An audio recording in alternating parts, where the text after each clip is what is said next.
You're tuning into Black and White Sports on YouTube. The no-holds-barred truth on sports. The main event starts. All right, Black and White Sports supporters. Well, the WNBA CBA deadline between the Players Union and the owners passed at 11:59 in the Eastern PM, and it's a wrap. There was no extension of it. As we talked about yesterday, the owners came out and I think looked very good by saying, we're not going to lock them out.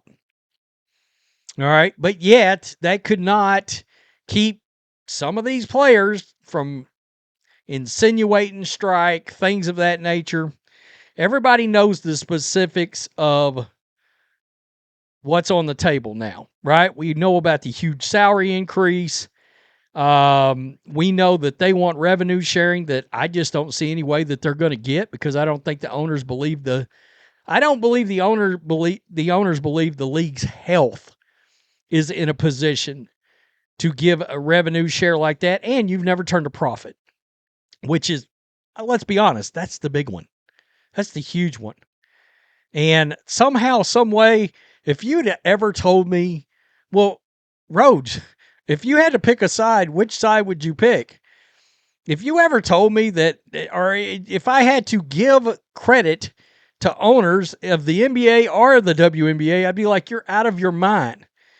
But I've gotten to the point I'm firmly team owner at this point, because the players continue to look terrible.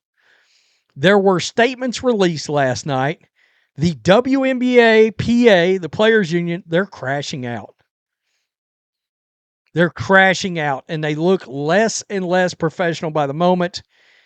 Fans are recognizing this. There are things that I just, they cannot keep this from getting personal. And it's making them look worse and worse as this thing's going on. So this was released. This was their statement. Quote, you may be like, Rhodes, you got glasses on. Yeah, because they released this statement with this tiny-ass writing on it. I don't think, no, that doesn't do anything for increasing image size like that. So, at midnight, the 2020 WNBA WNBPA collective bargaining agreement will expire. Despite demonstrating our willingness to compromise in order to get a deal done, the WNBA and its teams have failed to meet us at the table with the same spirit and seriousness. Instead, they have remained committed to undervaluing player contributions, dismissing player concerns, and running out the clock. Today's display of an inflatable rat, a universal symbol of labor protest outside of the NBA store, calls attention to how the league and its teams have handled these negotiations. By delaying and clinging to the status quo, they are jeopardizing the livelihoods of players, the trust and investment of fans, all in the name of preserving regressive provisions that no longer belong in women's basketball. See, this is the problem.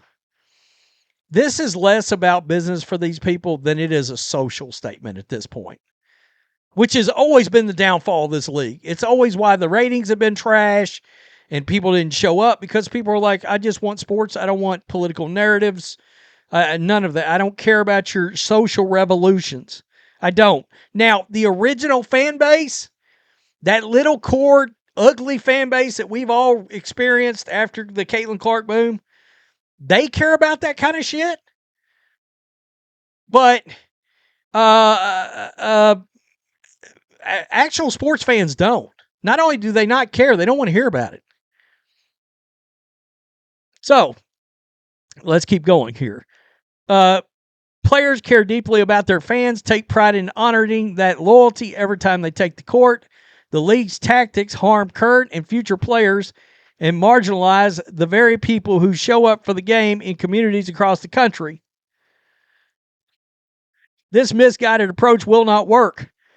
In the face of the league and team's actions, players remain undeterred, unafraid, and unwavering in their commitment to doing what is necessary to secure a transformational new CBA. This agreement must include a salary system tied to a meaningful share of the revenue that would not exist without player labor, mandate professional working conditions, and require protections that honor players who built the league and set the next generation up for success. Make no mistake, pay equity is non-optional, and progress is long overdue. We urge the league and its teams to meet this moment. The players have already and will continue to do so. I got to think there. This is look at the WNBA statement. I mean, short, sweet, to the point. It's not going to have all that extra fluff, all that unneeded fluff in it. Quote, the current collective bargaining agreement has expired. Negotiations with the Women's National Basketball Players Association remain ongoing. As the league experiences a pivotal time of unprecedented popularity and growth, we recognize the importance of building upon that momentum. Our priority is a deal that significantly increases players' salaries, enhances the overall player experience, and supports long-term growth for the league for current and future generations of players and fans alike. Bravo. That was short, sweet, to the point. None of the extra flood. No social reform. None of that kind of bullshit. Wow. And I'm going to tell you, I would do these videos, these CBA videos, and a lot of people originally was like, oh yeah, the players ought to get paid, blah, blah, blah. Now you get in the comment section, it's like, no. I mean, people are like team owner at this point. I mean, they have made them, if it's amazing that WNBA players made themselves feel even more insufferable than prior. That's amazing to me. That's even possible. A lot of people. Insane statement from the PA. There we go. Right there. Second comment. Insufferable Players Union. Their statements are as nasty and uncouth as their attitude. It's wild. Yeah, I'm team owners. Have been for a while, even more now. That player union statement's a bit over the top. This guy, I ain't reading all that. I'm happy for you, though, or I'm sorry that happened. I mean, wow. The most iconic part of all this is the union will be the number one reason why the league finally dies. What started as good intent for equal pay has turned into pettiness using the same intent. It's not about money anymore. It's about wanting power and they can never have. That's a good point. That is a good point. This is wild, and it sadly looks like no season. No one cares. Goodbye, Caitlin Clark, 2026 season. They're literally comparing playing basketball to manual labor as if that's the same thing. Sorry, bees. I didn't know it was this. Hard to hoop. Do us real hoops fans a favor and cancel the whole effing league. You bees make well enough money to survive. I mean, that's boy. I got to tell you, people are yeah. So let me take these off. Anyway, just when you thought the players couldn't lose more people, congratulations, you've done it. You're losing more people in your fight. They got the wrong people involved in these negotiations. You know who should be leading them? Caitlin Clark. Because you can tell she understands the balance that's got to happen. And I will go back to my original statement I made when the news started breaking that they were going to pursue more money and break off from the CBA. I said, you're doing this 2 years too soon. All right. You need to wait till the new media rights deal actually starts. You need to wait till that media rights money starts getting into owners' pockets. And then they can sit back and look at where the league is and how much profit they're finally making. Because they should make some profit now.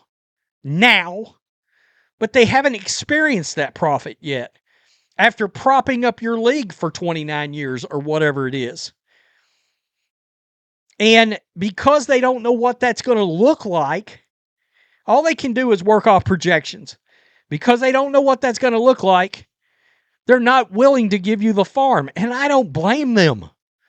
After this many years, it sounds to me like the owners have drawn the line of, we're either going to make money or this league's going to shut down. One of the two.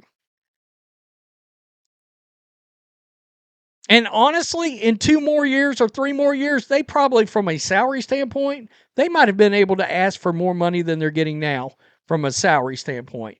Now, would they have gotten a 30% revenue share or some bullshit like off of gross revenue? And that's their problem. They want gross. No, they're not getting that in 3. I mean, I don't know what they're thinking. I really don't. Tell me what you think. Peace. I'm out. Till next time. Thanks for watching the show. Be sure to like, comment, and subscribe. Be sure to tune in next time on Black and White Sports.